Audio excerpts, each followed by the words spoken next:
ఎందులోనైనా మనం లాస్ అవ్వచ్చు, ఏదైనా మనం బలహీనపడవచ్చు, ఏదైనా మనం కోల్పోవచ్చు. కానీ సమస్తాన్ని మనకు సాధ్యపరిచే దేవుని యందలి విశ్వాసాన్ని మాత్రం ఎన్నడూ కోల్పోకూడదు. డబ్బులన్నీ పోగొట్టుకొని అప్పుల పాలై ఉండొచ్చు నువ్వు. శరీరంలో సత్తువంతా కోల్పోయి రోగాల పాలై ఉండొచ్చు నువ్వు. కుటుంబంలో విపరీతమైన కలతలతో నిండిపోయి ఉండొచ్చు నువ్వు. అనవసరపు కేసులు నీ నెత్తిన పడి ఉండొచ్చు. లేదా భౌతికంగా, ఆత్మీయంగా, శారీరకంగా, మానసికంగా రకరకాల సమస్యలతో నువ్వు సతమతమవుతూ ఉండొచ్చు.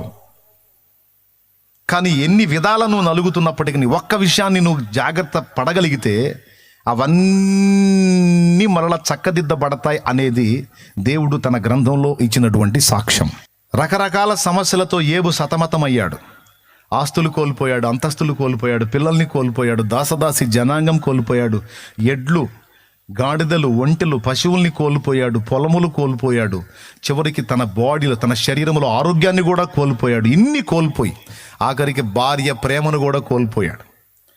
అన్ని బాగున్నప్పుడు ఎంతో హత్తుకున్న భార్య ఆయన దేహం రోగగ్రస్తమై కలిగినవన్నీ కోల్పోయినప్పుడు దేవుణ్ణి తిట్టి చావు అనే పదం వాడింది. అంటే భర్త మరణాన్ని కోరుకుంది భార్య. అంటే ఆమె ప్రేమ కూడా అతను కోల్పోయాడు.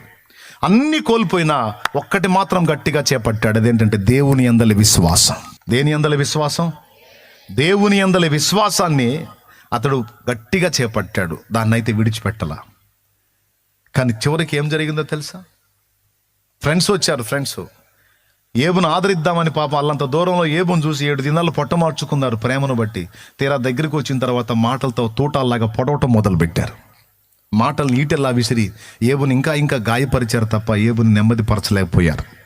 యోబుతో వాదించారు వాళ్ళు విపరీతంగా. చివరికి విసిగి చెందాడు. 40 అధ్యాయాల వరకు దాదాపు వాళ్ళతోనే వాదన సరిపోయింది. చివరికి 40 అధ్యాయంలో దేవుడు యోబుతో మాట్లాడటం మొదలు పెడతాడు. 38వ అధ్యాయం నుంచి మనం చూడగలిగితే ఇక దేవుడు యోబుతో ప్రత్యక్షమై, సుడిగాలిలో యెహోవా యోబునకు ప్రత్యక్షమై అని ఉంటుంది. చూడండి ఒక్కసారి. 38 నుంచి ఇక దేవుడు మాట్లాడటం మొదలు పెడతాడు. అప్పుడు యెహోవా సుడిగాలి నుండి ఇలాగున యోబుకు ప్రత్యుత్తరం ఇచ్చెను. అక్కడ నుంచి మీరు గమనించినట్లయితే యోబు ఫస్ట్ నుంచి ఏమని వాదిస్తాడంటే, నేను చేసిన తప్పేంది, నేను చేసిన అన్యాయం ఏంది, నేను చేసిన ద్రోహం ఏంది, నేను చేసిన పాపం ఏంది, నాకెందుకు ఇన్ని కష్టాలు, నాకెందుకు ఇన్ని బాధలు, నాకెందుకు ఇన్ని ఇబ్బందులు, నాకెందుకు ఇన్ని ఎదురు దెబ్బలు, నాకెందుకు ఇన్ని అవమానాలు, నేనేం ద్రోహం చేశా, నేను ఎవడికి అన్యాయం చేశా, ఆకలిగా ఉన్నవాడి ముఖం చూసి నాకు కలిగిన దాన్ని వాడికి ఇచ్చాను, వస్త్రహీనుడు నా కంటబడితే నా ఇంట వస్త్రాలు తీసుకెళ్ళి వాడికి ఇచ్చాను, అన్యాయం అయిపోయిన వ్యక్తులు నా కళ్ళ ముందు కనపడితే వాళ్ళకి ఎవరు అన్యాయం చేశారో వాళ్ళ దవడ మీద కొట్టి వాళ్ళు దోచుకున్నది తీసుకొచ్చి తిరిగి వాళ్ళకి ఇచ్చి నేను అన్యాయం అయిపోయిన వాళ్ళని ఆదుకున్నాను. నేను నా పొరుగువాని భార్యను ఆశించలేదు, వాని వాకిట పొంచి ఉండలేదు.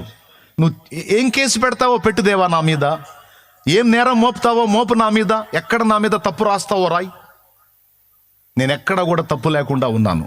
నీ సన్నిధికి నేను ముద్దాయిలాగా రాను, దోషిలాగా రాను, నేను ఒక రాజులాగా వస్తాను. ఎందుకంటే నా దగ్గర ఏ తప్పు లేదు. అయినా సరే నువ్వు నన్ను అన్యాయంగా శ్రమల పాలు చేశావు, అన్యాయంగా నన్ను హింస పెడుతున్నావు, అన్యాయంగా నన్ను ఇబ్బందుల పాలు చేశావు అని యోబు దేవునితో వాదిస్తాడు. ఈ మాట మీకెందుకు చెప్తున్నానంటే నాకు తెలిసి బహుశా మీరు ఎదుర్కొంటున్నటువంటి పరిస్థితుల్లో, ఇబ్బందుల్లో, శోధనల్లో, శ్రమల్లో బహుశా మీరు కూడా దేవుడిని ఇలానే పాయింట్అవుట్ చేస్తూ ఉండొచ్చు. లేదా మీ మనస్సులో ఈ ఆలోచన వస్తుండొచ్చు. కొన్నిసార్లు మీరు ఎదుర్కొంటున్న శోధనల దెబ్బకి దుఃఖపడుతూ, దేవా ఎందుకు మాకు ఈ కలత, ఎందుకు మాకు ఈ బాధ, ఎందుకు మాకు ఈ వేదన, ఎందుకు నేనేం చేశాను ప్రభువా, నాకే ఎందుకు ఇలాంటి పరిస్థితి వచ్చింది, అందరి జీవితాలు బాగున్నాయి, నా బ్రతుకు ఎందుకు ఇలాగ అయిపోయింది, నా భర్తలా ఎందుకు ఉన్నాడు, నా భార్య ఇలా ఎందుకు ఉంది, నా ఇల్లు ఇలా ఎందుకు ఉంది, నా పిల్లలు ఇలా ఎందుకు అయ్యారు, ఇట్లా రకరకాల ప్రశ్నలు నువ్వు కూడా దేవునితో మాట్లాడుతూ మాట్లాడుతుంటారా? ఇలాంటి ప్రశ్నలు ఉండొచ్చు అంటావా, ఏం లేదంటావా? మీ లైఫ్లో ఎప్పుడోసారి ఏదో ఘట్టంలో మీరు ఇలాగా బాధపడి ఉండొచ్చు. ఎంతమంది ఒప్పుకుంటారు? నేను కూడా విశ్వాసయాత్రలో నేను కూడా చాలా పెను తుఫాన్లు ఎదుర్కొన్నప్పుడు నేను కూడా ఎలాంటి ప్రశ్నలు దేవుని ముందు వేశాను. అయితే ఒకటి మాత్రం వదిలిపెట్టలా. పరిస్థితులు ఎంత తారుమారైనా దేవునితోనే తగాదేసుకొని, దేవునితోనే వాదన వేసుకొని, దేవునితోనే కూర్చున్నాను. కానీ దేవుని యందలి విశ్వాసాన్ని అయితే వదిలిపెట్టలా. Praise the lord. దేవుని యందలి విశ్వాసాన్ని అయితే, ఆయన పాదాలనైతే యోబు అలానే ఆయన పాదాలు పట్టుకునే ఉన్నాడు. దేవుని యందలి విశ్వాసాన్ని వదిలిపెట్టలా.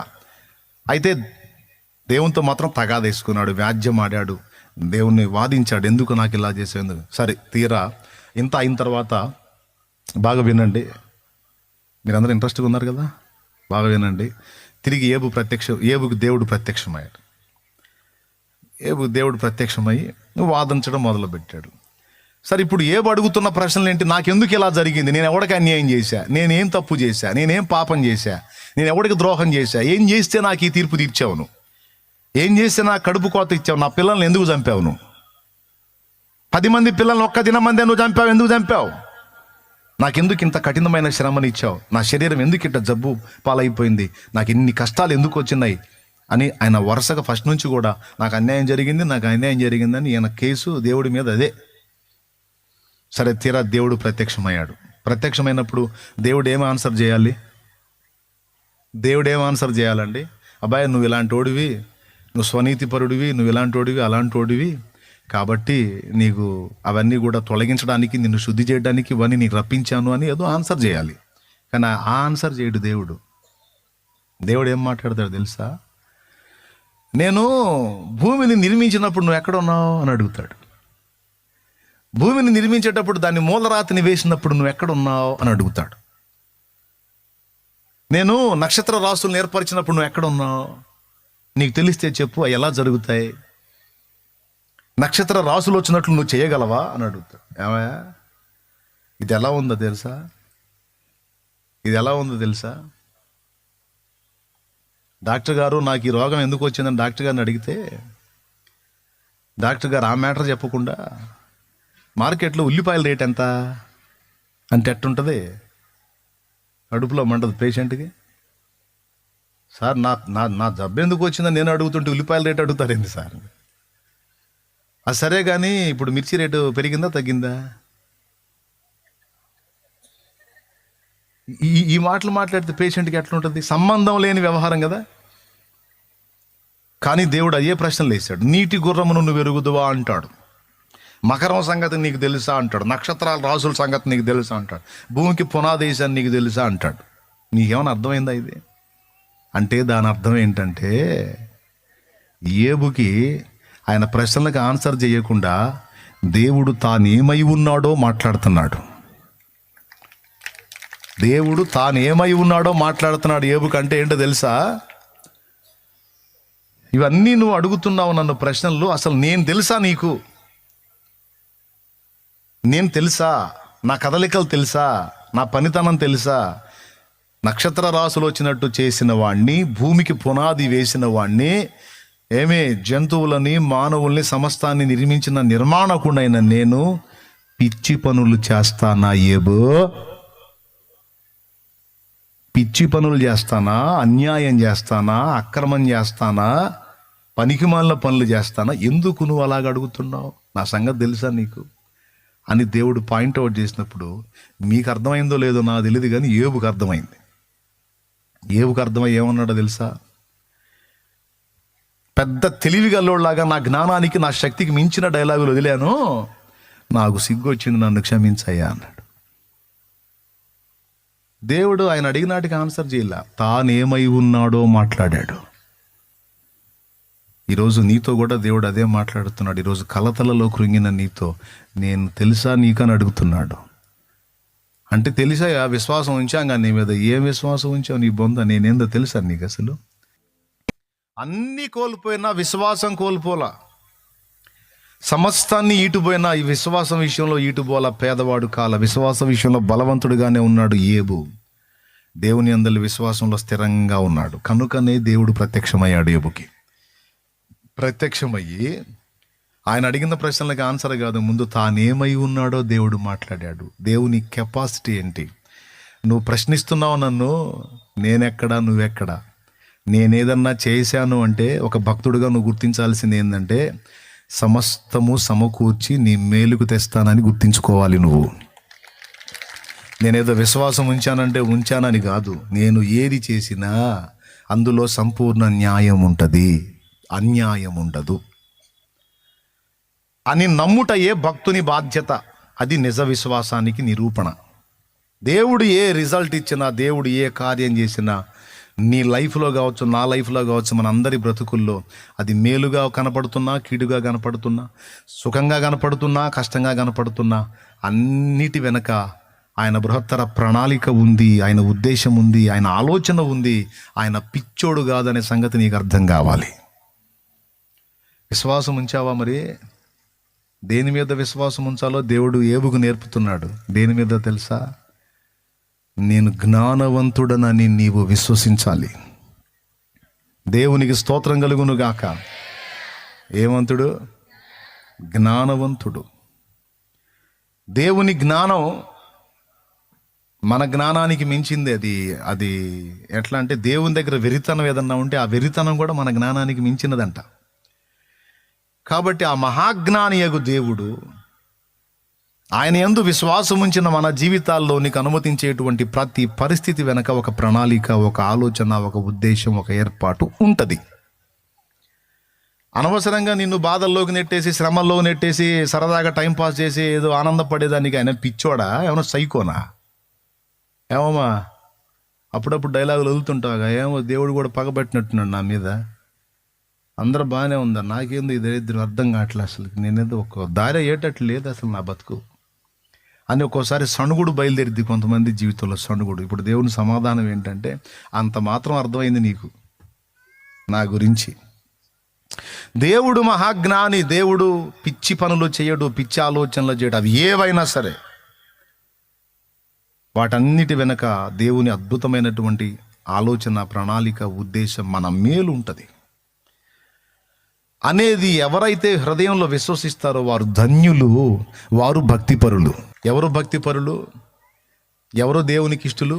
విశ్వాసము గలవారు ఇష్టలు. విశ్వాసం అంటే దేని మీద విశ్వాసం? నా దేవుడు జ్ఞానవంతుడని ఆయన జ్ఞానం మీద విశ్వాసం ఉంచాలి. దేవునికి మహిమ కలుగును గాక. ఇప్పుడు ఆయన జ్ఞానవంతుడనే విశ్వాసం నీకుంటే ఇంకా నీకు ఒత్తిడి ఉంటుందా? టెన్షన్ ఉంటుందా? జుట్టు బీక్కోవటం ఉంటుందా? నిద్ర గాయటం ఉంటుందా? కూడు మానుకోవటం ఉంటుందా? ఎన్నన్నా రాని, ఏమన్నా జరగని, నా తండ్రికి సమస్తము తెలుసు. ఆయనకు తెలియకుండా నా లైఫ్లో ఏది జరగట్లేదు. నేను నా దేవుడు జ్ఞానవంతుడని నమ్ముతున్నాను. మా నాన్న జ్ఞానవంతుడు గనుక నేను ఆయన జ్ఞానమునందు విశ్వాసం ఉంచాను కాబట్టి నేను టెన్షన్ పడను. ఇంకొకటి కూడా నాకు తెలుసు, జ్ఞానవంతుడైన నా తండ్రి నాకు దేవుని వాక్యంలో చెప్పాడు. ఏమని చెప్పాడంటే, దేనిని గూర్చియో చింతపడొద్దని చెప్పాడు.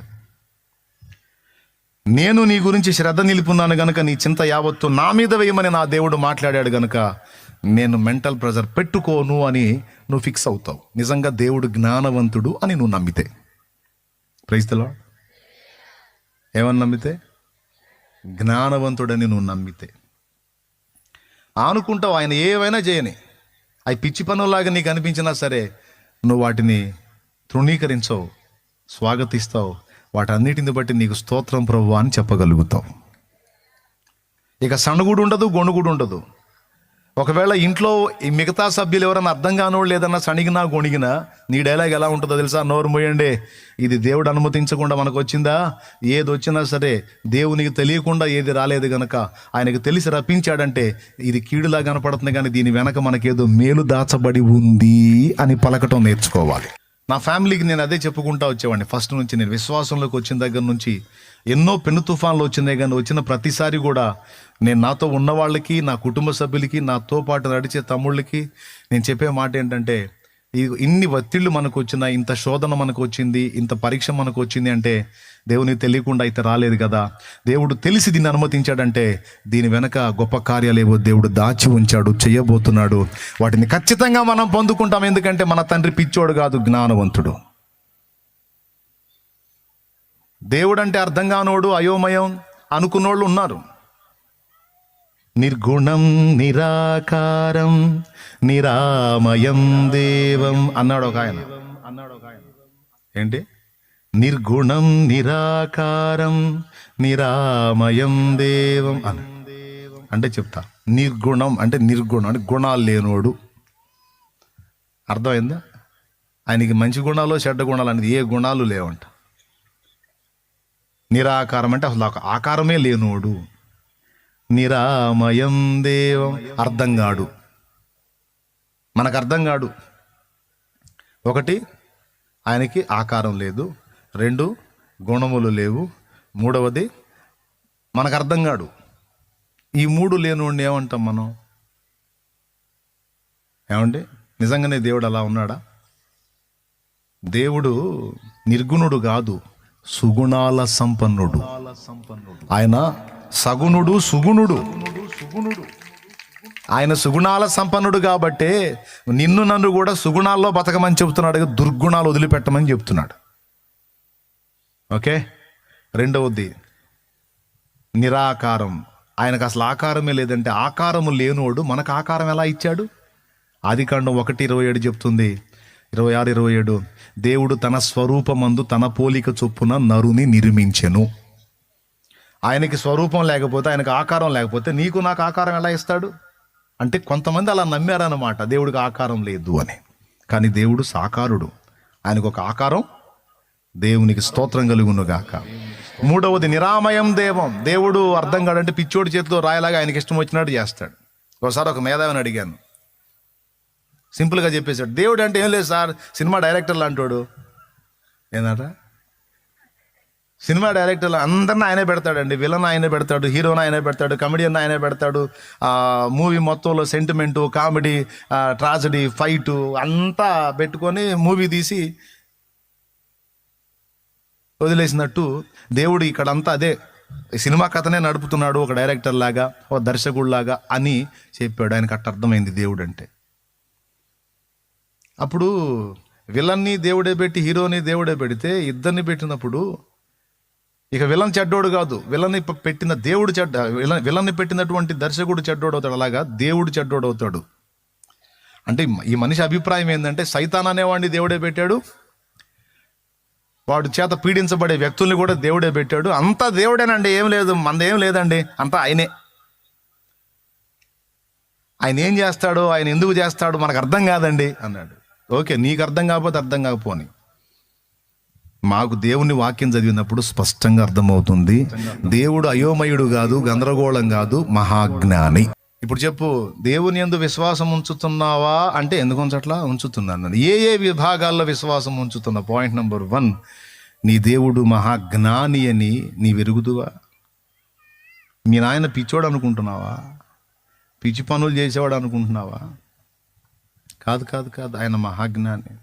దేవుని యందు విశ్వాసం ఉంచాలి. విశ్వాసం ఉంచకుండా దేవుని శక్తి మన మీద పని చేయదు, దేవుని నడిపింపు మనకి దొరకదు. దేవుని ఏవి పొందాలన్నా మనందరికి అత్యవసరమైంది. ఆఖరికి దేవుని ఇష్టము మన మీదికి రావాలన్నా కూడా విశ్వాసమే అవసరం మనకి.